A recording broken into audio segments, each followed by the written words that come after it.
distance. Right. Let's do this.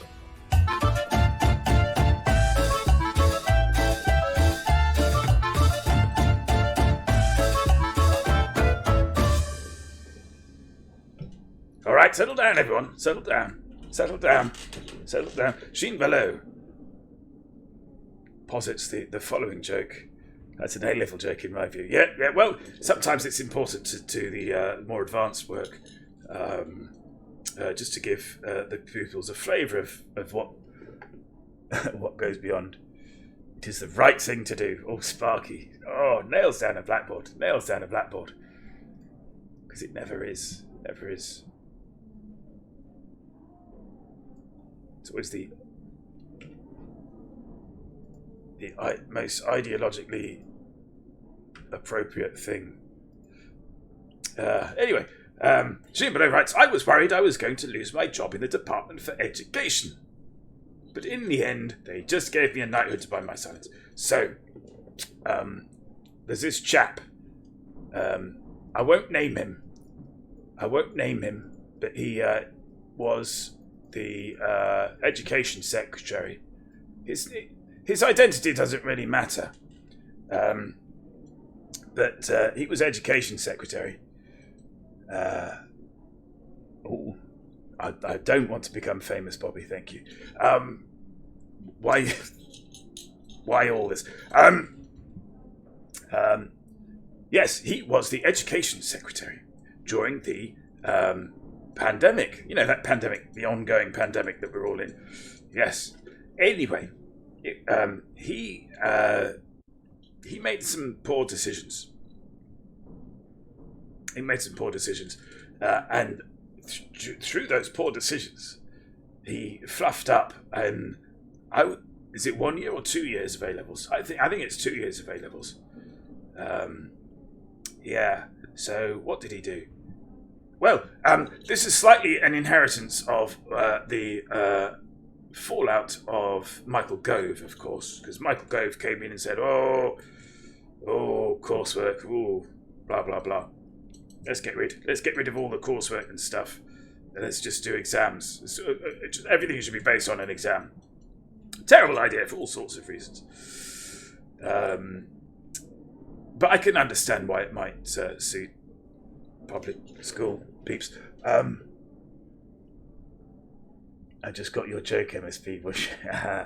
Right. So he did very badly. This unnamed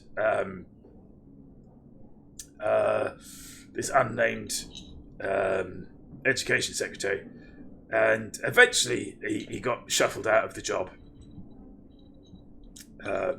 Much to parents' relief, I would say, up and down the country, because it was basically the flagrant.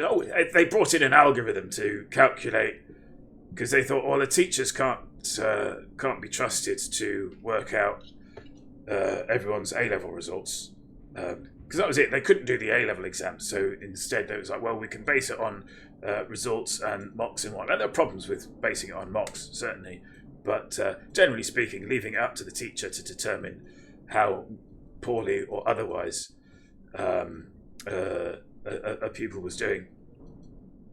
They said, no, we're going to get this algorithm to do it. And quite how they managed to get an algorithm to work it out is anyone's guess. But what the algorithm, as I understand it, what the algorithm did was it took the teacher's assessments and worked out whether a person should be downgraded or not, largely based on like a quota. So basically you had what felt like almost everyone that was doing A-levels that year getting worse grades than they actually ended up with, than they were predicted, rather. And in the end, they had to sort of go back and undo all of that and up their A-levels. And it was a mess. It was a complete mess from start to finish.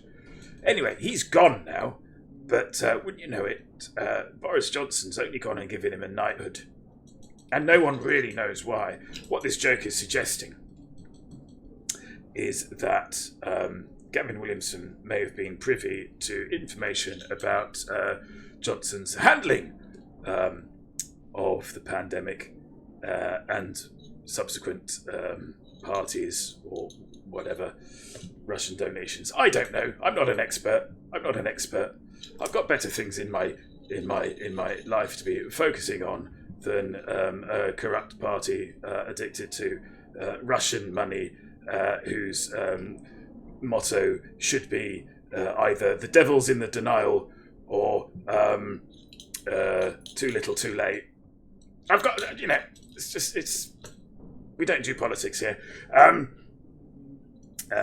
So the joke is it's setting up with the crab joke. I was worried. I thought I was going to lose my job. I was worried I was going to lose my job at the crab farm, but in the end they just moved me sideways. But it veers off into this sort of political landscape with the allusion to the aforementioned unnamed Minister for Education. So, Gibolo, have I explained your joke to your satisfaction? I wonder if this will make it to YouTube. Comments switched off. A great joke explanation. Thank you. You're more than welcome. In which case,